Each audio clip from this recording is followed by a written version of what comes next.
여기가 만약에 트램이 들어온다고 하면 사실 좀 머릿속에 연상되는 게 여기서 유명 영화 촬영이라든가 그 다음에 좀 광역상권으로 커질 영향이 있습니다. 근데 다만 지금 그게 들어오지 않은 상황이다 보니까 이 상가들에는 현재는 위례 주민들만 이용하는 상권이 된 거예요.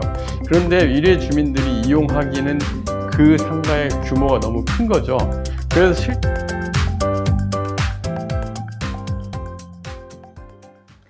안녕하세요. 월세고스TV의 최영식입니다. 네, 위례 신도시 상권 두 번째 시간인데요. 네네. 위례 신도시 하면 생각났던 것이 트램이었는데요. 네. 많은 기대와 달리 계속 지연되면서 오랜 기간 상권이 힘들었는데 오랜만에 다시 가서 보니 예전 공실의 무덤의 오명을 먹고 상가들이 자리 잡아가는 것을 보았는데요. 네. 이곳 중앙광장 트램 상권이 앞으로 어떻게 될지가 궁금한데요. 네, 일단 그 위례하면 사실 되게 계획이 잘 된 도시입니다. 이기 신도시에서도 강남권 신도시에 또 아주 독특한 트램이라는 시설을 갖다가 계획을 하고 그 트램을 마치 이제 미국의 중심 트램 라인에 카페 거리 쭉 형성되어 있는 것처럼 되게 녹지로 해가지고 잘 구성을 했다라고 보시면 돼요. 트램은 5호선 마천역부터 그 다음에 8호선 남위례역까지 그리고 복정역까지 이렇게 이어지는 구간을 갖다가 이제 공급을 하는 방식으로 연결을 하는 방식으로 위례 내부를 위례 신도시 가운데를 관통을 하는 역이라고 교통수단이라고 보시면 될 건데요. 근데 이제 이게 계속 지연이 되고 무려 지금 10년이 넘게 지연이 됐습니다. 그리고 이제 완공을 최근에 2021년 11월에 공사 조달을 하고 그 다음에 한 1300일 이상의 공사 기간을 거쳐서 25년 정도의 완공이 예정이 돼 있어요. 그러면 이게 이제 완공이 된다고 하면 사실 그 위례의 상권의 가장 중심 상권은 지도로서 설명을 드리면 지금 위례에는 휴먼링이라는 되게 독특한 구조의 그 재밌는 보도 동선이 있습니다. 이건 뭐냐면 사람들이 걷기 좋게 녹지로 해서 그 위례 중앙을 천을 따라서 연결을 시켰던 그 휴먼링이라고 해서 사람들이 걷기 좋게 만든 거리가 있는데요. 이 네모의 폭 안에 중심으로 이제 가장 가운데 중심으로 쭉 트램을 아파트 사이로 지나는 트램을 연결을 해서 위례 중앙까지 연결이 되는데 이쪽이 가장 중앙 상권으로 보여지고요. 실제 이 트램을 주변으로 해서 좌우로 메인 상가들을 구성시킨 것을 볼 수가 있어요. 그리고 아파트 주상복합단지들로 들어서면서 1, 2층의 상가들을 되게 이쁘게 구성시켰던 걸 볼 수가 있었고 사실 다른 어느 지역을 가더라도 이렇게 좀 특화된 상가가 잘 없거든요. 이 정도로 특화된 상가들이 뭐 김포의 라베니체 같은 그러한 특화된 상가는 비슷해 보입니다. 여기가 만약에 트램이 들어온다고 하면 사실 좀 머릿속에 연상되는 게 여기서 유명 영화 촬영이라든가 그 다음에 좀 광역상권으로 커질 영향이 있습니다. 근데 다만 지금 그게 들어오지 않은 상황이다 보니까 이 상가들에는 현재는 위례 주민들만 이용하는 상권이 된 거예요. 그런데 위례 주민들이 이용하기는 그 상가의 규모가 너무 큰 거죠. 그래서 실제 지금 이쪽에서 가게를 운영하는 곳들 매출액 정도를 보면 여기가 지금 현재 카페들 기준으로 월 매출이 한 1000만 원대 수준. 사실 그 정도 나와서는 임대료 감당이 절대로 불가능하거든요. 현재 그런데 가장 문제는 이 트램라인의 미래의 계획을 보고 상가의 분양가들이 너무 높았어요. 전용평당 한 8천에서 1억까지. 그러니까 카페 10평짜리 기준에서 월세가 한 300이 넘어가는 이러한 기준이 되다 보니까 상가들이 현재 그 월세를 못 버티고 나가고 그리고 이제 조금 이제 그러한 갭이 좀 줄었어요. 뭐냐면 임대인들이 공실 기간이 길어지니까 가격을 내려놓은 거죠. 그래서 현재 임대료는 전용평당 한 15에서 20만 원 사이의 1층 상가들이 구성이 돼 있고 그러다 보니 가격이 싸지니까 이제 좋은 업종들이 몰려 들어와서 공실이 하나씩 다 해소됐고 그리고 그 인프라들 그래도 어쨌든 트램이 안 들어왔지만 녹지로 구성이 되면서 사람들이 생각보다 굉장히 활성화되어 있는 걸 볼 수가 있거든요. 그럼 이제 위례에 있는 주민들만으로도 상권이 이제 운영이 되게끔 이제 만들어진 거라 볼 수 있습니다. 여기에서 여러분들이 좀 간과해서는 안 될 게 바로 상가의 분양가가 그 상권에 영향을 크게 미쳐요. 저희가 많은 신도시 상권들을 돌아다녀 보면 결국 상권의 그 하드웨어는 잘 갖춰져 있는데 임대가 잘 안 되는 가장 큰 이유는 바로 임대료에 있습니다. 결국 거기에 장사가 어떻게 되느냐 이게 중요한데 트램 상권도 딱 그 문제가 걸렸던 걸로 보여지고 이제는 좀 정상화됐고 향후 트램이 들어와서 여기가 이제 광역적으로 상권이 형성이 된다 그러면 원래의 계획된 가격대로 돌아가지 않을까 그런 생각이 좀 듭니다. 네, 오벨리스크 상가를 둘러보니 합정역 메세나폴리스 상권과 비슷해 보였는데요. 네네. 하지만 반대로 공실도 많고 다니는 사람이 많지 않은 것을 보았는데요. 네네. 저는 상대적으로 그 상가보다 오피스텔이 눈에 띄었는데요. 이곳은 어떠한가요? 네. 오벨리스크를 좀 되게 유념 있게 보셨군요. 거기가 사실은 그 위례 광장이 있죠. 우리가 위례 광장에서 사진도 찍었고 하셔서 아시겠지만 위례 광장이 사실 이 위례 신도시의 가장 중심 상권으로 발전이 될 가능성이 가장 큰 곳입니다. 일단 위례 신사선이 들어오는 위치를 지도상에 보면 이쪽에 들어오게 돼요. 근데 위례 신사선이 들어오게 되면은 이게 위례역부터 해서 신사역까지 쭉 이어져서 위례의 가장 중심이 되는 저 지하철 교통수단이 될 텐데요. 이 앞으로 광장을 만들어 놓고 바로 오벨리스크 오피스텔들이 들어와 있습니다.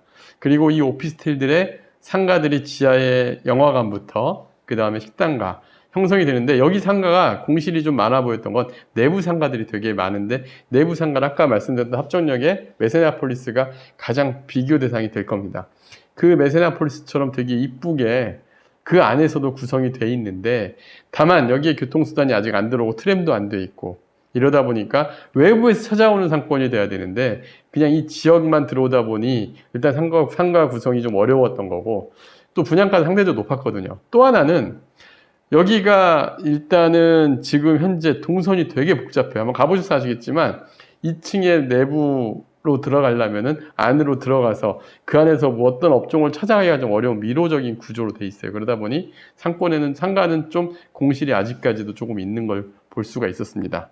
다만 여기 오피스텔 같은 경우는 되게 세개동으로 되게 잘 이루어져 있어요. 근데 여기 같은 경우 그 투룸 아파트를 대체하는 사이즈들은 거의 이제 겉으로 보기에도 아파트 같아요. 그래서 위치가 워낙 좋다 보니까 매매가가 상대적으로 아파트 가격만큼 올라와 있는 걸 볼 수가 있습니다. 아파트 20평대 사이즈 정도 되는 면적이 한 10억이 넘는 가격에 현재 형성이 돼 있고 월세도 상가보다 오히려 수익률이 더 좋은 상황인 걸 볼 수가 있었습니다. 한 대출 없이 한 4에서 5%까지도 가능한 매물들도 많이 있었고요. 상대적으로 괜찮아 보이는 이 지역의 랜드마크 건물이 되지 않았나 그렇게 생각이 듭니다.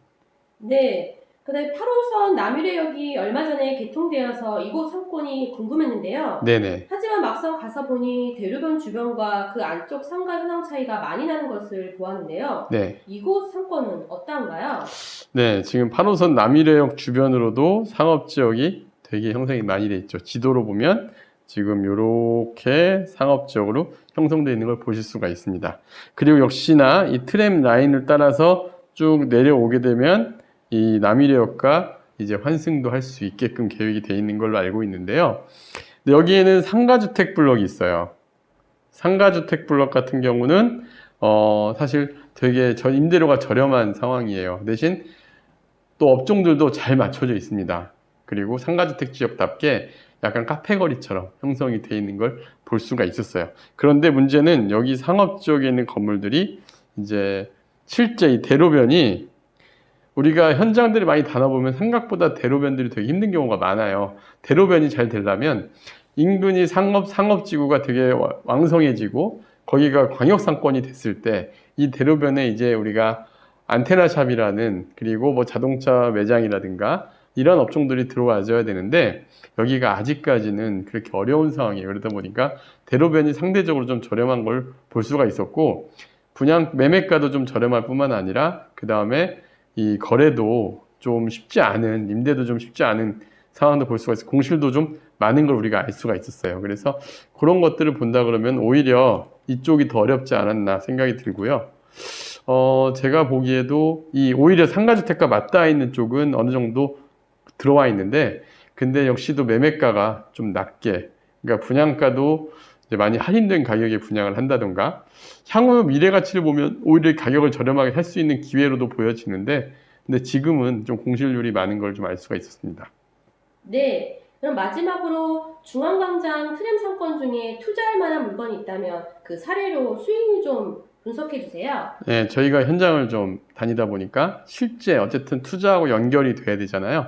그래서 그래도 이제 아까 학원가 상권과 북일의 상권에서도 매물을 봤지만 이 트램 라인에서 좀 괜찮은 매물 좀 찾아봤습니다. 근데 확실히 아직 가격에 받쳐주지 않고 좀 어려운 상황이 있다 보니까 좀 괜찮은 매물도 있더라고요. 그래서 하나 실제 임대도 맞춰져 있는 걸로 한번 찾아봤습니다. 일단 학원이 입점되어 있는 상권이 상가고요. 위치는 중앙광장의 가장 메인 건물입니다. 거의 메인 건물에 있는 상가가 현재 매매가 전용면 30평, 5층 건물입니다. 여기에 학원이 입점되어 있는 게 5,280만 원에 임대가 맞춰져 있는 게 매매가 8억에 나와 있더라고요. 그리고 여기는 이제 완공이 된 건물이다 보니까 분양 상가 당시에는 집단 대출로 해서 금리나 한도가 좀 좋은 경우들이 많은데, 완공된 걸 매매할 때는 감정평가 금액이 또 좀 달라지고 하다 보니 좀 금리가 안 좋아지는 경향이 있어요. 각자 개별로 매물을 소화하다 보니까. 그래서 매매가 대비 50% 정도 대출이 가능한 걸로 체크가 됐고, 4억에 1금융권에 3.5% 금리가 적용이 되더라고요. 그러면 8억에서 4억 5천을 빼고 취득세가 3,680만 원이 들어갑니다. 그러면 3억 8,680만 원이 이제 실투자 금액인데, 월세 280만 원에 총 1년 소득 3,360만 원이 되고요. 여기에 이자 3.5% 빼고 나면 1,960만 원 정도 연 소득일 때 대출 감안해서 5.07%, 대출 없이 4.48% 정도 나오는데, 이 상가는 아까 제가 북일의 상가하고 비교를 했었잖아요. 근데 북일의보다 좀 좋은 장점은 수익률은 떨어지지만, 장점은 위례중앙역 바로 앞에, 제 지도 설명을 드리면 위례중앙역 바로 앞에 랜드마크 건물에 위치해 있다는 큰 장점이 있습니다. 그러니까 이런 장단점들을 비교해 보면서 투자처에 나와야 되는데, 딱 이 가격이 거의 보면은 이 장단점을 다 반영이 돼 있다는 걸 알 수가 있어요. 어느 정도 자리를 잡으면. 그래서 이런 거를 잘 보고 투자에 나선다면 충분히 좋은 투자처가 될 수 있을 것 같습니다. 네, 다음 강의도 기대하겠습니다. 네, 감사합니다.